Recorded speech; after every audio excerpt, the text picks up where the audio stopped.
नमस्ते प्रणाम। कर्नाटक के बेलगावी जिले के हुल्लीकट्टी गांव में 14 जुलाई 2025 को एक बेहद दर्दनाक और चिंताजनक घटना घटती है। उस दिन स्कूल के बच्चों ने पानी पीते ही बीमार महसूस करना शुरू कर दिया। उल्टी, चक्कर, पेट दर्द जैसे लक्षण दिखने लगे। सौभाग्य से ये बीमारियां जानलेवा नहीं थी और बच्चों का तुरंत इलाज कराया गया, जिससे सभी ठीक हो गए। पर यह कोई मामूली घटना नहीं थी। पुलिस जांच में खुलासा हुआ कि किसी ने स्कूल की पानी की टंकी में जानबूझकर कीटनाशक मिलाकर इस साजिश को अंजाम दिया था। यह दुष्प्रयोग सिर्फ मासूम बच्चों को प्रभावित नहीं करता है, बल्कि शिक्षा के कायदे, आम विश्वास और इंसानियत के आधार को भी हिला देता है। ऐसा जहर केवल पानी में नहीं घोला गया था, ये जहर समाज में विभाजन, सांप्रदायिकता और नफरत की जड़ तक पहुंचने का जरिया था। इस घटना ने पूरे इलाके में खलबली मचा दिया था। जब बच्चों की तबीयत बिगड़ने लगी तो स्कूल में हड़कंप मच गया। टीचर और स्टाफ तुरंत बच्चों को अस्पताल लेकर भागे। किसी को समझ नहीं आ रहा था कि एक साथ इतने सारे बच्चे बीमार कैसे हो गए। डॉक्टरों ने कहा कि बच्चों को जहरीली पानी पीने से फूड पॉइजनिंग हुई है। इसके बाद स्कूल प्रशासन को शक हुआ कि कहीं पानी की टंकी में कुछ मिला तो नहीं है। टंकी की सफाई की गई और पुलिस को खबर दी गई। पुलिस ने जब जांच शुरू किया तो उन्हें पानी के पास एक माजा की बोतल मिली, जिसमें कीटनाशक जैसी गंध आ रही थी। बोतल को जब जांच के लिए भेजा गया तो उसमें जहर की पुष्टि हुई। यहीं से इस केस की असली कहानी शुरू होती है। अब यह बात साफ हो गई कि यह कोई एक्सीडेंट नहीं बल्कि साजिश थी। सवाल था कि आखिर बच्चों को जहर देने की कोशिश कौन कर सकता है और क्यों कर सकता है। बच्चे तो मासूम होते हैं, उनका किसी से लेना देना नहीं होता है, फिर भी उन्हें निशाना बनाया गया। यही बात लोगों को बेचैन करने लगी।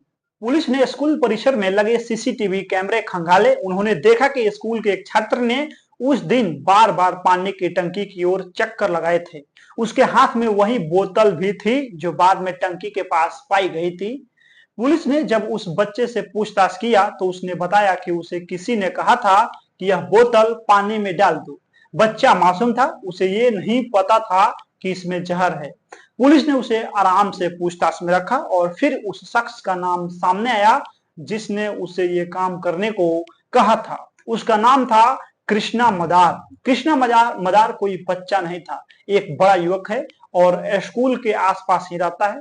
पुलिस ने उसे तुरंत पकड़ लिया और उससे सख्ती से पूछताछ किया। पहले वो तो मुकरता रहा, लेकिन जब उसे सीसीटीवी फुटेज और सबूत दिखाए गए तो उसने कबूल किया कि उसी ने बच्चे को बोतल दी थी और उसे टंकी में डालने को कहा था। पर असली साजिशें तो अब खुलनी बाकी थी, क्योंकि कृष्णा खुद इस साजिश का हिस्सा नहीं बनना चाहता था, उसे मजबूर किया गया था।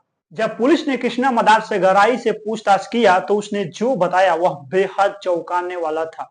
उसने कहा कि उसे यह काम करने के लिए धमकी दी गई थी और ये धमकी किसी आम आदमी ने नहीं दी थी।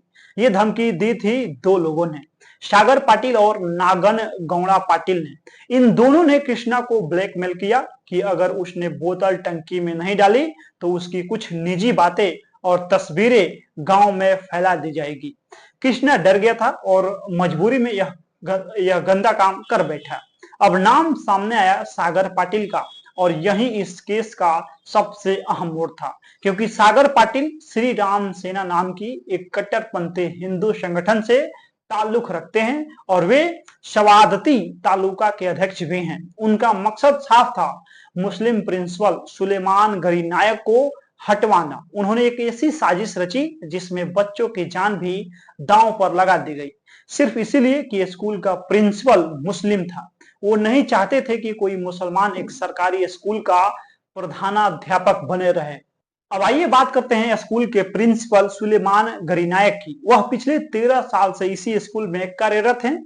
गांव के लोग उन्हें एक सच्चा शिक्षक मानते हैं जो समय से स्कूल आता है, बच्चों को पढ़ाता है और हर त्योहार को मिलजुल कर मनाता है। उनके काम से किसी को कोई शिकायत नहीं थी, लेकिन कुछ कट्टर सोच रखने वाले लोग उनसे इसीलिए चिढ़ते थे क्योंकि उनका नाम सुलेमान है। उन्हें ये बात हजम नहीं हो रही थी, एक मुस्लिम व्यक्ति गांव के स्कूल का प्रिंसिपल है। बस इसी वजह से उन्हें हटवाने के लिए साजिश की गई। सोचिए कोई कितना गिर सकता है कि मासूम बच्चों की जिंदगी से खेल जाए। सुलेमान सर खुद इस पूरी घटना से बहुत आहत हुए। उन्होंने कहा कि मैं बच्चों को पढ़ाने आया हूं, नफरत फैलाने नहीं आया हूं। अगर किसी को मेरी पहचान से दिक्कत है तो वो अपनी सोच बदले। उनका ये बयान आज भी सोशल मीडिया पर वायरल हो रहा है। गांव के कई हिंदू परिवारों ने भी उनका समर्थन किया है और कहा है कि हमारे बच्चों को अच्छा शिक्षक मिला है, उसे हटाना बिल्कुल गलत होगा। इस केस के सामने आने के बाद प्रशासन भी तुरंत हरकत में आया। सबसे पहले बच्चों को बेहतर इलाज के लिए जिला अस्पताल में शिफ्ट किया गया। डॉक्टरों ने बताया कि समय पर इलाज मिलने से सभी बच्चे खतरे से बाहर हैं। कई बच्चों को सीरम, उल्टी रोकने की दवाएं और पेट साफ करने वाली दवाएं दी गई। इस बीच जिला शिक्षा अधिकारी ने स्कूल का दौरा किया और मामले की पूरी रिपोर्ट सरकार को सौंपी। राज्य सरकार ने जांच के आदेश दिए और पुलिस को निर्देश दिया कि इस केस की तह तक जाए। मुख्यमंत्री सिद्धारमैया ने मीडिया के सामने बयान दिया कि यह सिर्फ एक स्कूल या गांव का मामला नहीं है, बल्कि ये पूरी शिक्षा व्यवस्था और बच्चों की सुरक्षा पर सीधा हमला है। अगर कोई अपने धार्मिक एजेंडे के लिए बच्चों की जान से खेलेगा तो उसे बख्शा नहीं जाएगा। सरकार ने इस केस में UAPA, on lawful activity prevention act जैसी सख्त धाराएं लगाने के संकेत दिए हैं। साथ ही शिक्षा विभाग के राज्य के सभी स्कूलों में पानी की टंकियों की जांच कराने का आदेश दिया है। अब यह सिर्फ एक आपराधिक केस नहीं रहा, बल्कि एक सामाजिक मुद्दा बन चुका था। जैसे जैसे मीडिया ने इस केस को उठाया, पूरे देश का ध्यान इस ओर गया।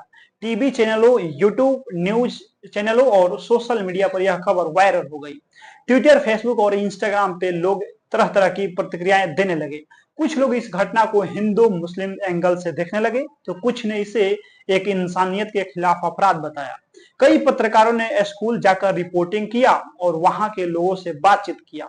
गांव के ज्यादातर लोग प्रिंसिपल सुलेमान के समर्थन में खड़े नजर आए। उन्होंने कहा कि हम इस स्कूल में अपने बच्चों को सुरक्षित समझते हैं। सुलेमान सर कभी किसी के साथ भेदभाव नहीं करते हैं, ये सब राजनीति है। दूसरी तरफ श्री राम सेना के लोग इस पर चुप रहे। जब मीडिया ने उनसे सवाल किया तो उन्होंने कोई स्पष्ट जवाब नहीं दिया, न देने के लिए वो कुछ बोले। यह चुप्पी भी कई सवाल खड़े कर रही थी। सोशल मीडिया पर हैशटैग जस्टिस फॉर स्टूडेंट और हैशटैग स्टैंड विथ सुलेमान जैसे हैशटैग ट्रेंड करने लगे। इस घटना ने एक बार फिर साबित कर दिया कि नफरत चाहे किसी भी वजह से फैलाई जाए, समाज को तोड़ने की कीमत हमेशा मासूम लोग ही चुकाते हैं। अब सवाल ये उठता है कि आखिर श्री राम सेना और उसके नेता सागर पाटिल जैसे लोग ऐसा क्यों कर रहे हैं। दरअसल कट्टरपंथी संगठनों का एजेंडा होता है कि समाज में धार्मिक ध्रुवीकरण फैले। उन्हें ये पसंद नहीं आता कि कोई मुस्लिम या ईसाई व्यक्ति किसी जिम्मेदार पद पर हो, चाहे वह शिक्षक हो, अफसर हो या नेता हो। ये लोग जनता में नफरत फैलाकर अपना राजनैतिक और सामाजिक लाभ उठाते हैं। सुलेमान जैसे शिक्षक जो बच्चों को समानता और भाईचारे का पाठ पढ़ाते हैं, उन्हें ये लोग खतरा मानते हैं। इसीलिए वो ऐसी साजिशें रचते हैं जिससे उस व्यक्ति की छवि खराब हो, लोग उसके खिलाफ हो जाए और अंत में उसे हटाना आसान हो जाए। लेकिन इस केस में उनकी चाल उल्टी पड़ गई। मासूम बच्चों की जान से खेलने की वजह से पूरा मामला उनकी तरफ घूम गया। अब पुलिस ने सागर पाटिल और नागन गौड़ा पाटिल दोनों को गिरफ्तार कर लिया है और उन पर गंभीर धाराएं लगाई गई है, जिनमें हत्या की कोशिश, साजिश, बच्चों की सुरक्षा से खिलवाड़ और सांप्रदायिक हिंसा फैलाने जैसी बातें शामिल है। यह केस अब कोर्ट तक पहुंच चुका है। सागर पाटिल और नागन गौड़ा पाटिल की गिरफ्तारी के बाद कई और चौंकाने वाले तथ्य सामने आए हैं। पुलिस जांच में पता चला है कि यह सिर्फ एक स्कूल तक सीमित योजना नहीं थी। इनके पास से कुछ ऐसे दस्तावेज और व्हाट्सएप चैट मिले हैं जिनमें दूसरे मुस्लिम टीचरों, दुकानदारों और सामाजिक कार्यकर्ताओं के खिलाफ भी नफरत फैलाने की योजना थी। पुलिस ने बताया कि ये लोग गांव-गांव जाकर लोगों के मन में शक और घृणा भरते थे। जैसे अगर स्कूल का हेड मुस्लिम हुआ तो वो बच्चों को धर्म बदलने को मजबूर करेगा। ऐसी अफवाहें फैलाकर ये लोग समाज को तोड़ने का काम करते थे। ये लोग चाहते थे कि सरकारी तंत्र में कोई अल्पसंख्यक न रहे। इससे साफ हो गया कि इस केस के पीछे सिर्फ पर्सनल दुश्मनी नहीं, बल्कि एक पूरा कम्युनल एजेंडा था। पुलिस ने अब इन दोनों आरोपियों की जमानत याचिका का विरोध किया है और कोर्ट से मांग किया है कि इन्हें न्यायिक हिरासत में रखा जाए ताकि जांच प्रभावित न हो। साथ ही स्कूल की सुरक्षा भी बढ़ा दी गई है और सभी बच्चों के घर वाले को भरोसा दिया गया है कि भविष्य में ऐसी घटना नहीं होगी। इस पूरी घटना ने हमें एक बड़ा सबक दिया है, वो यह कि स्कूल सिर्फ पढ़ाई की जगह नहीं, वो एक समाज की नींव होते हैं। अगर वहां ही जहर घोलने की कोशिश हो तो सोचिए आने वाली पीढ़ियां कैसी होंगी। जो लोग बच्चों के जीवन से खेलते हैं वे केवल अपराधी नहीं बल्कि समाज के दुश्मन हैं। और इस मामले में सबसे खतरनाक बात यह है कि जहर बच्चों के शरीर से पहले उनके पानी में डाला गया, यानी भरोसे को जहर दिया गया। अब समय आ गया है कि हम सोचें, क्या हम केवल धर्म के नाम पे किसी को हटाने देंगे? क्या कोई टीचर सिर्फ इसीलिए गलत है क्योंकि उसका नाम सुलेमान है, क्योंकि वह मुसलमान है? या फिर हमें उस टीचर की काबिलियत, उसकी ईमानदारी और बच्चों के प्रति समर्पण देखना चाहिए? सौभाग्य से इस केस में समाज ने एकता दिखाई। हिंदू और मुस्लिम परिवारों ने मिलकर उस शिक्षक का साथ दिया, बच्चों को बचाया और एकजुटता का परिचय दिया। जब समाज में एक शिक्षक को सिर्फ उसके धर्म के आधार पर निशाना बनाया जाता है तो यह सिर्फ एक व्यक्ति पर हमला नहीं होता है, बल्कि यह शिक्षा, समानता और लोकतंत्र की मूल भावना पर हमला होता है। सुलेमान गरी नायक जैसे शिक्षकों को समाज का रोल मॉडल माना जाना चाहिए, लेकिन अफसोस की बात है कि कुछ कट्टरपंथी मानसिकता वाले लोग उन्हें सिर्फ एक मुसलमान के तौर पे देखते हैं। यही सोच समाज को तोड़ती है। इस केस में एक और अच्छी बात यह रही कि जब यह खबर फैली तो कर्नाटक के कई शिक्षकों ने सुलेमान सर के समर्थन में आवाज उठाई। कई स्कूलों में शिक्षकों ने काली पट्टी पहनकर प्रदर्शन किया और कहा कि शिक्षक का कोई धर्म नहीं होता, उसका धर्म है शिक्षा देना। इस तरह का सामाजिक समर्थन दिखता है कि अभी भी देश में इंसानियत जिंदा है। इस केस ने कई संगठनों को भी जागरूक अवेयरनेस किया, जिन्होंने सरकार से मांग किया कि स्कूलों में शिक्षकों की सुरक्षा सुनिश्चित की जाए और कोई भी धार्मिक भेदभाव न होने दिया जाए। अब जरा आप सोचिए कि अगर बच्चों की तबीयत बिगड़ने के बाद अस्पताल में देरी होती या इलाज नहीं मिल पाता तो क्या हो सकता था? कुछ बच्चे अपनी जान भी गंवा सकते थे। ये साजिश बहुत बहुत बड़ा हादसा बन सकती थी। बच्चों के माता पिता आज भी उस दिन को याद कर शिहर उठते हैं।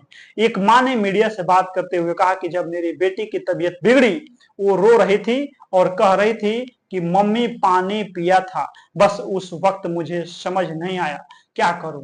बच्चों ने भी बताया कि पानी पीते ही अजीब स्वाद महसूस हुआ और थोड़ी देर में सिर घूमने लगा, पेट में दर्द शुरू हो गया। ऐसे में सोचिए एक मासूम बच्चा जिसे नहीं पता दुनिया में कितना जहर है, वो कैसे समझेगा कि स्कूल जैसा सुरक्षित जगह भी अब भरोसे के लायक नहीं रह गया है। इसीलिए यह केवल एक अपराध नहीं बल्कि चेतावनी है कि हमें स्कूलों की सुरक्षा को लेकर और सजग रहना होगा।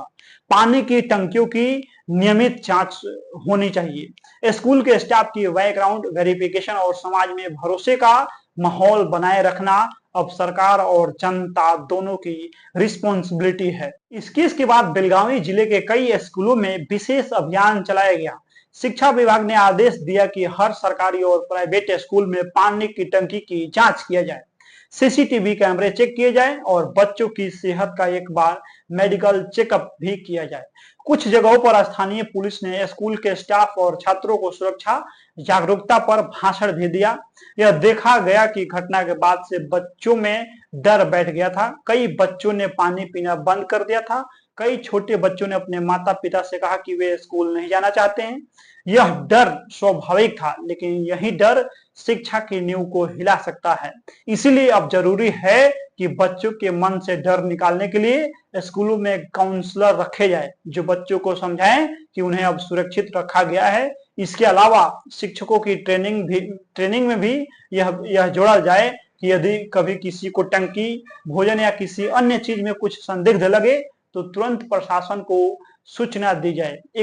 इस केस को लेकर कई बुद्धिजीवियों ने भी अपनी प्रतिक्रियाएं दी हैं। कई लेखकों, शिक्षाविदों और सामाजिक कार्यकर्ताओं ने इस घटना को सामाजिक जहर का नाम दिया है। उनका कहना था कि जब राजनीति शिक्षा को प्रभावित करने लगे तो उसका असर सीधे बच्चों पर पड़ता है। उन्होंने सरकार से मांग किया कि धर्म और जाति के आधार पर शिक्षकों के चयन, ट्रांसफर या निष्कासन की कोशिशें पूरी तरह से बंद होनी चाहिए। साथ ही ऐसी घटनाओं में शामिल संगठनों पे बैन लगाया जाए। कई विश्वविद्यालयों में इस मुद्दे पे सेमिनार आयोजित किए गए, जहां छात्रों और प्रोफेसरों ने मिलकर नफरत के खिलाफ आवाज उठाई। कुछ संगठनों ने बेलगावी के हुल्ली कट्टी गांव जाकर पीड़ित बच्चों से मुलाकात भी किया और उनके परिवारों को भरोसा दिलाया कि वे अकेले नहीं हैं। यही वो सामाजिक समर्थन है जो किसी भी जहर से ज्यादा ताकतवर होता है। अब देखना यह है कि सरकार और प्रशासन इस समर्थन को किस तरह आगे ले जाते हैं। क्या यह सिर्फ एक केस बनकर बंद हो जाएगा या फिर इससे एक नई नीति बनेगी, यह आने वाला समय बताएगा। इस पूरी केस में एक और महत्वपूर्ण बात यह रही कि आरोपी किसी बाहरी संगठन से नहीं थे, बल्कि उसी गांव के लोग थे। यानी जिन लोगों के साथ आप रोज मिलते हैं, जो आपके आसपास रहते हैं, वहीं अगर समाज में जहर घोलने लगे तो सबसे ज्यादा खतरा वहीं से होता है। यह बताता है कि वह अब नफरत की सोच हमारे बीच तक पहुंच चुकी है। यही वजह है कि हमें केवल कानून से नहीं, समाज से भी इस बीमारी को निकालना होगा। अब जरूरी है कि स्कूलों में सिर्फ किताबें ही नहीं, सामाजिक एकता, धर्म निरपेक्षता और मानवता की शिक्षा भी दी जाए। बच्चों को ये समझाना होगा कि कोई भी व्यक्ति उसके धर्म से नहीं बल्कि उसके कर्म से बड़ा होता है। अगर ये सोच बचपन से डाली जाएगी तो आने वाली पीढ़ियां जहर की जगह प्यार फैलाएगी। सुलेमान जैसे शिक्षक जो हर बच्चे को बराबर मानते हैं, हमें उनका सम्मान करना चाहिए, न कि उन्हें धमकाकर हटाने की साजिश करनी चाहिए। अगर हम हर शिक्षक को शक की निगाह से देखेंगे तो आने वाला भारत न तो शिक्षित होगा और न ही सुरक्षित होगा।